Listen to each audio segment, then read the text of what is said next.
Beings and Shalom. Now, over the past couple of years, I've made videos about, who is Esau.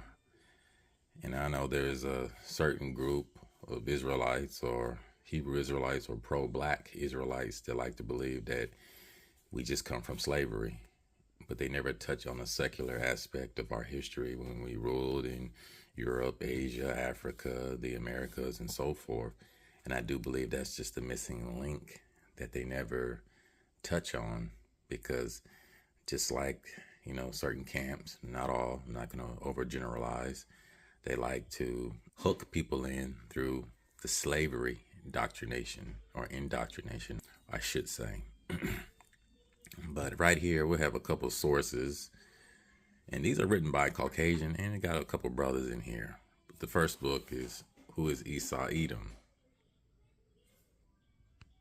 The second book is Neanderthal by John Darton. Okay.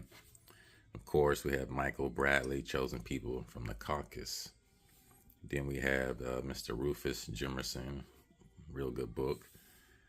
Black Rulers, Military Leaders, Clergy, and Moors Who Saved Medieval Europe. And then we have True Myth.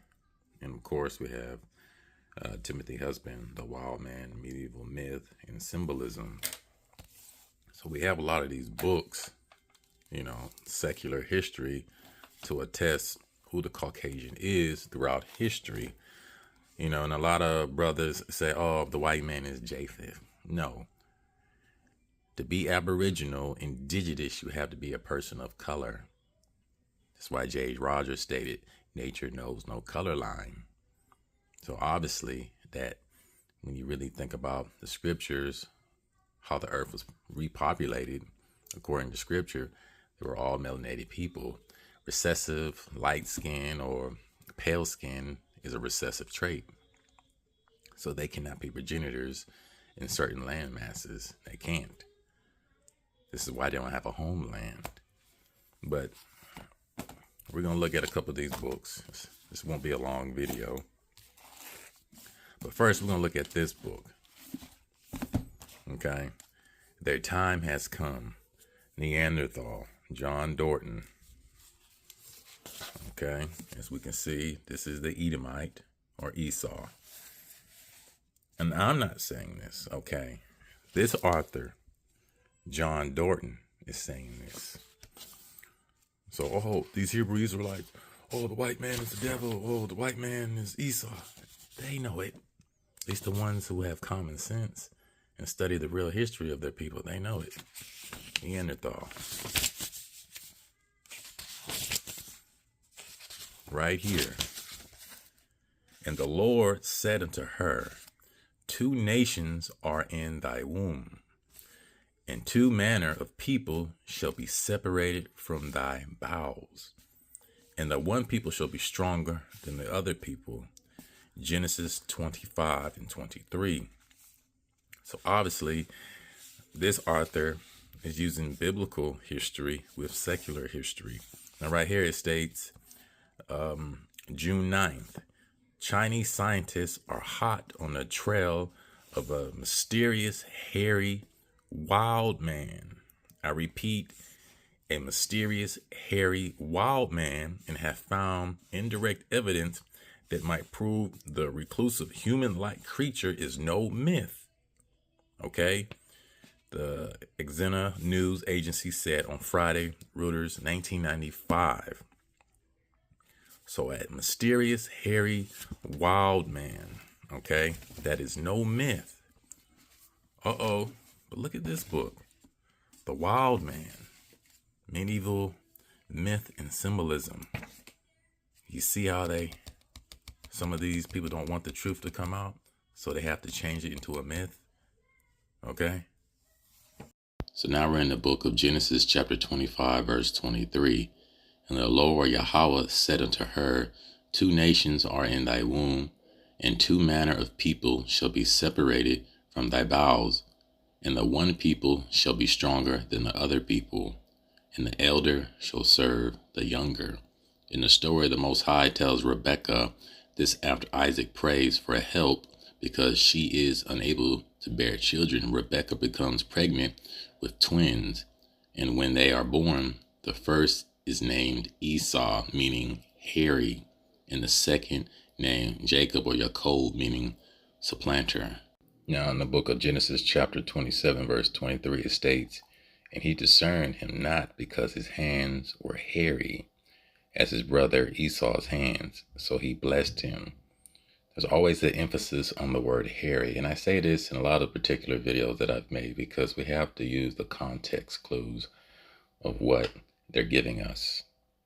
Now, I've heard Esau is the Edomitic man and he's every other thing else, but they know. And it's a lot of disinformation when some of these Israelite brothers do not know what they're talking about. Outline of biblical usage. Number 1, Esau equals hairy. Okay, meaning what? He was very hirsute, like a hairy garment. Okay, right here it states the eldest son of Isaac and Rebekah and twin brother of Jacob. Now we're at Genesis 27:11, and it states, "And Jacob said to Rebekah his mother, Behold, Esau my brother is a hairy man, and I am a smooth man." Verse 23, "And he discerned him not because his hands were hairy as his brother Esau's hands, so he blessed him." So H8163, and we know that word describes what? Characteristics of a goat, satyr, a devil, hirsute, hairy all over, like a hairy garment. So now we're at Genesis 25:25, "And the first came out red all over like a hairy garment, and they called his name Esau." Emphasis on the word red. There are many different spectrums of the color red. Okay, we know that certain so-called blacks or Negroes have a reddish hue, like Malcolm X, a Sinbad, etc. So there's different contexts to the word red and ruddy. Okay, but when have you seen a hairy all over like a garment so-called black man? And believe me, if that was the case and they had the pictures to prove it, it would be all over mainstream media and news and so forth. But their history, like I stated many times, has been mythologized or is turned into a myth. Descendants of Shem. And Ham is defined here in the Zondervan dictionary as the youngest son of Noah, born probably about 96 years before the flood, and one of 8 persons to live through the flood. He became the progenitor of the dark races, not the Negroes, but the Egyptians, Ethiopians, Libyans, and Canaanites, found in Genesis 10:6-20. His indecency when his father lay drunken brought a curse upon him. Ham is, like it says here, the progenitor of the Egyptians, Ethiopians, Libyans, and Canaanites. So broadly speaking, Ham would be the progenitor of the so-called Africans. And but the Zondervan dictionary says here explicitly, and I'll put the link below for this, not the Negroes. They're not the same people. You know, everybody wants to just lump everybody together because no one knows anything in this day. It's becoming very, very obvious that the world is completely brain dead. But you know, that's. So right here we have the movie Quest for Fire. Shout out to one of my subscribers, Ways of Wisdom. You know, this movie's free on YouTube. But now we're in the book of Job 30:6. Let's start at verse 5. "They were driven from among men. They cried after them as after a thief, to dwell in the cliffs of the valleys and caves of the earth and in the rocks. Among the bushes they brayed, under the nettles they were gathered together. They were children of fools, yea, children of base men. They were valor than the earth." Now we're at Hebrews chapter 12, verse 16. "Lest there be any fornicator," meaning what? Sexual perversion, "or profane person as Esau, who sold for one morsel of meat his birthright."